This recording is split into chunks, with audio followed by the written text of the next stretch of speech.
Hello friends, welcome to our video lecture.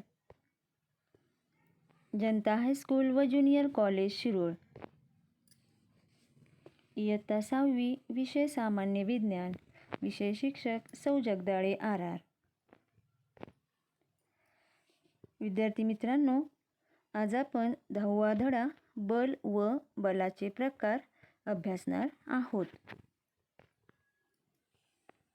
आता आपल्याला काही चित्र दाखवलेली आहेत. पहिल्या चित्रामध्ये वल्ह्याच्या साहाय्यानं नाव पुढे सरकताना दिसते. दुसऱ्या चित्रामध्ये स्पंजला बोटानं दाबल्यानंतर स्पंज आत गेलेला आपल्याला दिसतो. बैलगाडीमधून चारा वाहून नेत असताना आपल्याला दिसतो. एक मुलगा चाक पळवत असताना दिसतो. तसेच फुटबॉल खेळताना सुद्धा एक मुलगा दिसत आहे.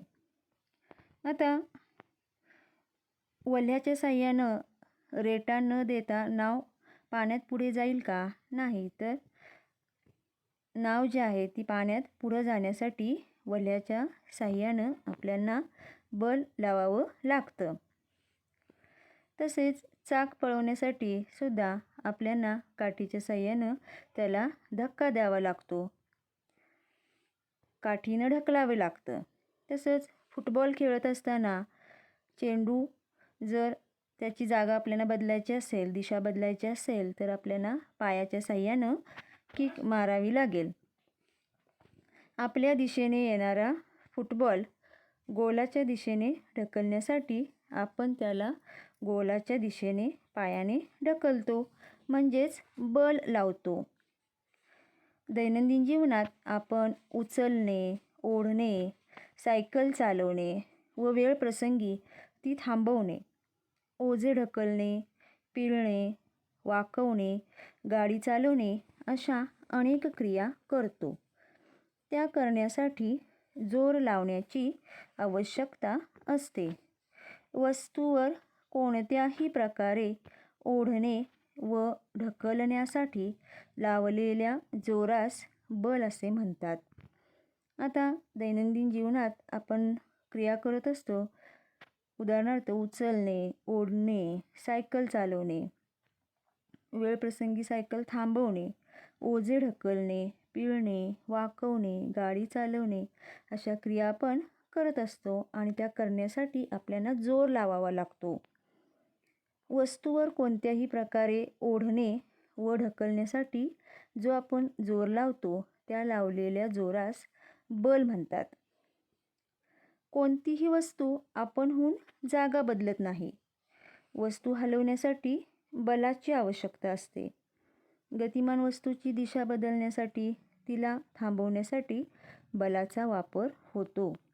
म्हणजे एखादी वस्तू जर स्थिर असेल तर तिला आपण बल लावल्याशिवाय तिची जागा बदलत नाही. म्हणजे कोणतीही वस्तू आपणहून जागा बदलत नाही. ती वस्तू हलवण्यासाठी आपल्याला बलाची आवश्यकता असते. किंवा एखादी वस्तू गतिमान असेल तर त्या गतिमान वस्तूची दिशा बदलण्यासाठी सुद्धा आपल्याला बल लावावे लागते. तसेच तिला थांबवण्यासाठी सुद्धा बलाचा वापर होतो. आता एखादी स्प्रिंग आपल्या हातात घेऊन ती ताणली की आपल्याला त्या स्प्रिंगचा आकार लांबल्यासारखा दिसतो. आता वस्तूचा आकार बदलण्यासाठी बलाची आवश्यकता असते. वस्तूचा आकार बदलण्यासाठी बलाची आवश्यकता असते.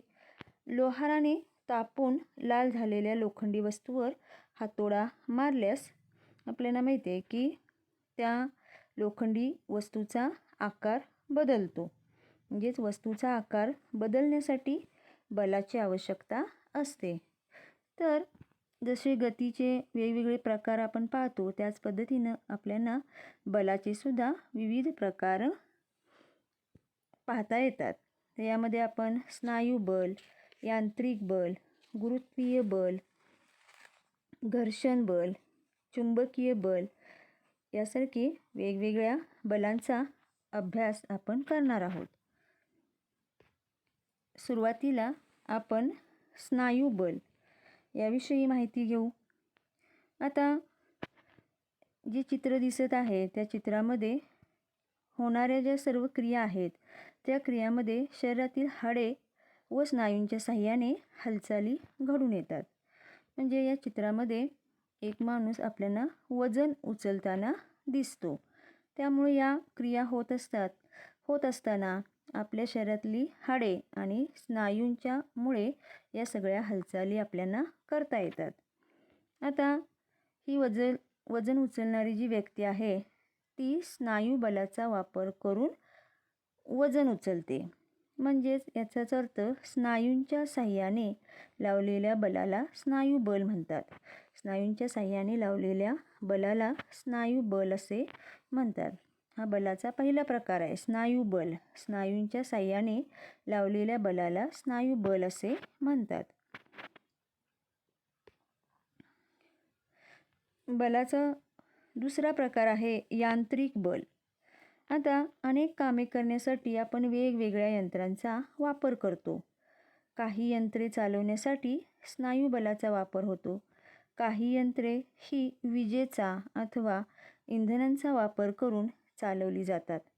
अशा यंत्रांना स्वयंचलित यंत्रे म्हणतात, कारण या ठिकाणी यांत्रिक बल वापरले जाते. उदाहरणार्थ शिलाई मशीन, विद्युत पंप, वॉशिंग मशीन, मिक्सर इत्यादी. आता या यंत्रांचा वापर करून आपण अनेक कामे आपल्या दैनंदिन जीवनामध्ये करत असतो. यंत्रामार्फत लावल्या गेलेल्या या बलाला यांत्रिक बल असे म्हणतात. जे बल आपण यंत्रांच्या साहाय्याने लावतो त्या बलाला यांत्रिक बल असे आपण म्हणतो. शिलाई मशीन असेल, विद्युत पंप असेल, वॉशिंग मशीन, मिक्सर यासारखी जी यंत्र आहेत त्याच्या साहाय्यानं आपण ही कामं करत असतो. त्यामुळे यंत्रांच्या साहाय्यानं आपण याला बल लावतो. मग अशा पद्धतीचं जे बल आहे त्याला आपण यांत्रिक बल असे म्हणतो. यंत्रामार्फत लावल्या गेलेल्या बलाला यांत्रिक बल असे म्हणतात. यानंतर पुढच्या व्हिडिओमध्ये आपण गुरुत्वीय बल, चुंबकीय बल याविषयी माहिती घेऊ. थँक्यू.